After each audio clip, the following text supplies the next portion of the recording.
గౌరవిద్దాం, వాళ్ళకి సముచితమైన స్టీరింగ్ కమిటీలో స్థానం కల్పిద్దాం. ఎవరి యొక్క అనుభవాలు ఎవరైతే అడ్వైస్ ఉన్నాయో వాళ్ళందరినీ తీసుకొని మనం గౌరవించుకొని సంఘం ముందుకు పోతా ఉంటది.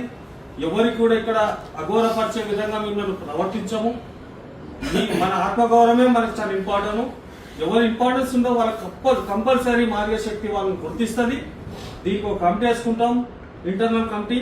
ఆ కమిటీ అందరికి కూడా ఎట్లా వాళ్ళ బాధ్యతలు ఇవ్వాలి, ఏ జిల్లాలో మనం ఏ యాక్షన్ చేయాలి, ఏ యాక్షన్ చేస్తే మనకు ప్రోగ్రెస్ వస్తుంది. ప్రోగ్రెస్ అనేది లేదన్న. మీటింగ్లు లక్షల మీటింగ్లు పెట్టినాం అన్న. రోడ్లలో అడుక్కున్నాం. అన్నకృష్ణ నాడు వండుకోవాలంటే తెలంగాణ దాకా అడే వాడుకున్నాం. ఏమొచ్చింది? 2 ఉద్యోగాలు ఎక్కువ వచ్చినాయి. సెల్ఫ్ రెస్పెక్ట్ గురించి మాట్లాడినాం. అరే ఏదైనా ఏమన్నా కానీ అది నష్టమో లాభమో అది సాధించి తీరాలని సాధించుకున్నాం. అందరం కష్టపడ్డాం. ప్రతి ఒక్కరు మీరు ధనం ఇచ్చిర్రు, టైం ఇచ్చిర్రు.